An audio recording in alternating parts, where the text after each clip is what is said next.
Hello friends, आज के इस वीडियो में हम बात करेंगे पढ़ाई करने का स्टेप बाय स्टेप सही तरीका क्या है जिससे हम पढ़े हुए को लॉन्ग टाइम तक याद रख सकें। चाहे आप बोर्ड्स एग्जाम की तैयारी कर रहे हों, चाहे कंपटीशन की तैयारी कर रहे हों या किसी भी एग्जाम की तैयारी कर रहे हो, ये फार्मूला आपकी पूरी तरह से हेल्प करेगा। एक्चुअली ये फार्मूला मेरा नहीं है, मैं यूट्यूब पर ही सर्च कर रहा था पढ़ाई करने का तरीका, क्योंकि मुझे पढ़ाई करने में कुछ दिक्कतें आ रही थी।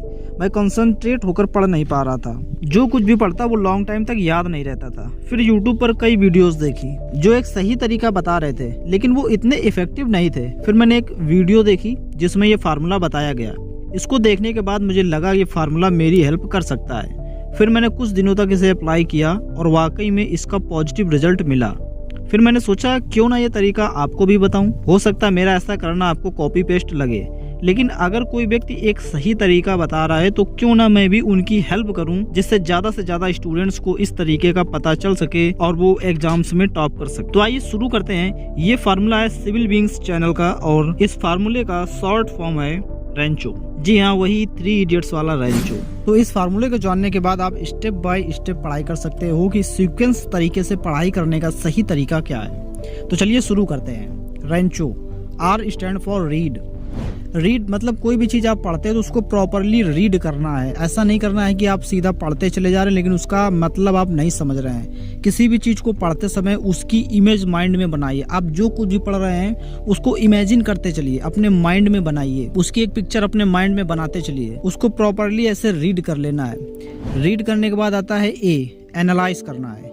आपने जो कुछ भी पढ़ा है उसको अपने माइंड से एनालाइज करना, उसको आपको अपने नज़रिए से देखना है कि आप अगर किसी को बताना चाहेंगे तो अपनी लैंग्वेज में उसको किस तरीके से बता पाएंगे। किताबों की रट्टू भाषा वाली आपको रटना नहीं है एकदम से।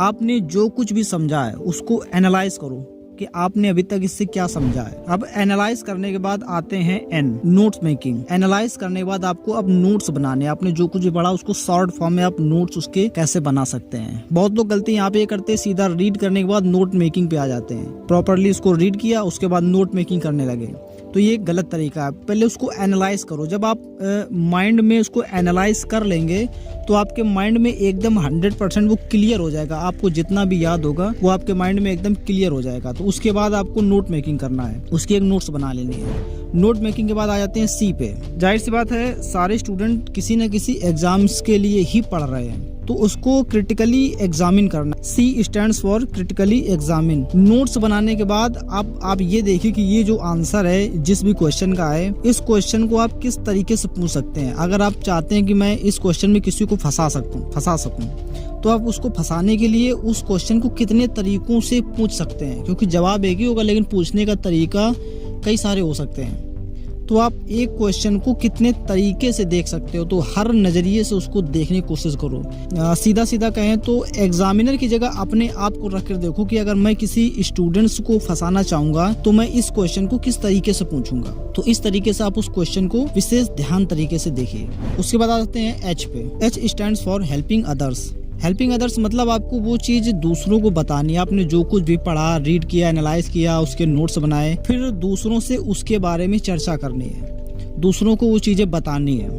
जब ऐसा आप बताएंगे तो आपके मुंह से जितना भी निकल जाएगा, इसका मतलब ये हो जाएगा कि आपने 100% उस चीज़ को क्लियरली समझ लिया है। क्योंकि कभी ऐसा होता है ना कि जब कोई चीज़ें पढ़ते हैं तो पढ़ते पढ़ते ऐसा लगता है कि हाँ ये भी आ गया, ये भी आ गया, ये भी समझ गए, ये भी समझ गए, ये भी समझ गए, लेकिन जब एग्जाम में लिखने बैठो तो माइंड जो है उन चीज़ों को याद नहीं कर पाता है।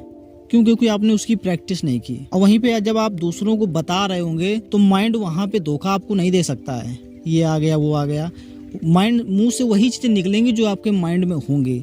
जब आप किसी को कोई चीज़ बता देते हैं तो आप 100% क्लियर हो जाते हैं कि हाँ ये चीज़ मुझे अच्छे तरीके से आ गई, मैंने उसको बता दिया, वो भी सेटिस्फाइड हो गया, यानी कि वो समझ गया, यानी कि मुझे सही तरीके से आ गया है बिल्कुल। तो ये चीज़ें आप दूसरों को जरूर बताएं। हो सकता है कि कुछ दिनों बाद वो भूल जाए, आपने जिसको बताया वो भूल जाए, लेकिन इससे आपको 100% क्लियर हो जाएगा। अब आते लास्ट ऑप्टिमाइजिंग पे। O for optimising. इतना करने के बाद आपने जो नोट्स बनाए हैं उनके माइक्रो नोट बनाने हैं, उनको आप कितना और शॉर्ट तरीके से कर सकते हो जब कभी भी आपको रिवीजन करना होगा, क्योंकि सारी चीजें एक बार में हमेशा के लिए माइंड में नहीं रहती। एग्जाम के टाइम या फिर किसी भी टाइम आपको जरूरत पड़ सकती है रिवीजन करने की। तो जब आप रिवीजन करने बैठेंगे, अगर आपने नोट्स और ये माइक्रो नोट्स नहीं बनाए होंगे तो आपको वो किताब फिर से पूरी पढ़नी पड़ेगी।